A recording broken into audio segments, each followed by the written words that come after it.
భద్రాద్రి కొత్తగూడెం జిల్లా కేంద్రంలో బంద్ నిర్వహిస్తున్నాము.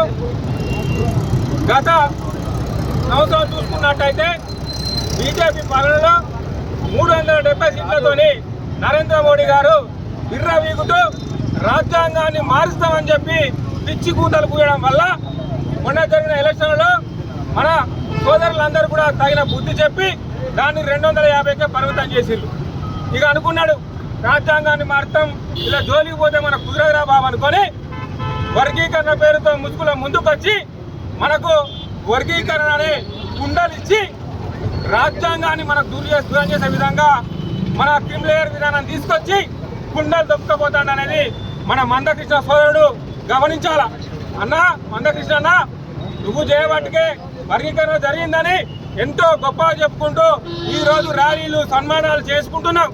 నువ్వు ఒక ఎమ్మెల్యే కాదు కదా, ఒక వార్డు మెంబర్ కూడా కాలేని పరిస్థితి అయినా కూడా నువ్వు దేశ అత్యున్నత ప్రధానమంత్రిని తీసుకొచ్చినావంటే నువ్వు చాలా గొప్పడివి. ఒక దళిత బిడ్డగా నిన్ను మేము ఆదర్శంగా తీసుకుంటాం.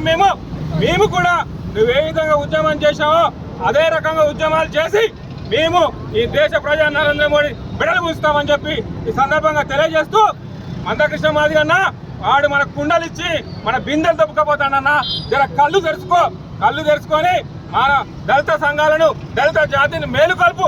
మరి ఇంకో విధానం చూసుకున్నట్టయితే ఆగస్టు 1వ తారీఖున మన ధర్మాసనం ఎప్పుడైతే తీర్పిచ్చిందో మరి మాకు ఇక తెలియదు.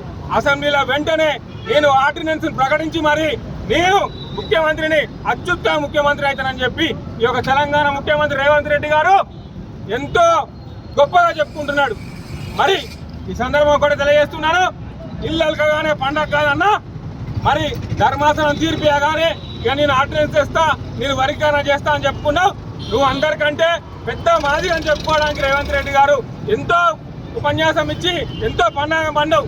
నువ్వు పెద్ద మాదిగా కావాలంటే నీ పేరు పక్కన ఉన్న రెడ్డి తీసేసి రేవంత్ మాదిగాని పెట్టుకొని నువ్వు అటువంటి ప్రసంగాలు చేయి, అనాలోచితమైన నిర్ణయాలు చేసుకోకు, అనాలోచితంగా మాట్లాడద్దు రేవంత్ రెడ్డి గారు అని చెప్పి ఈ సందర్భంగా తెలియజేస్తూ, అదేవిధంగా మేము ఒకటే చెప్తున్నాం, మొరిగే కుక్క కరవదు, కరిసే కుక్క మొరగదు.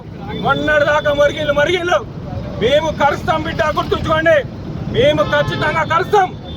దేశ అత్యున్నత స్థానంలో అప్పీలు వేసి మేము పార్లమెంట్ లో ఏ విధంగా కొట్లాడి మేము బీజేపీ మెడలు వంచుతామని చెప్పి ఈ సందర్భంగా తెలియజేసుకుంటూ జై భీమ్, జై భీమ్, జై భీమ్.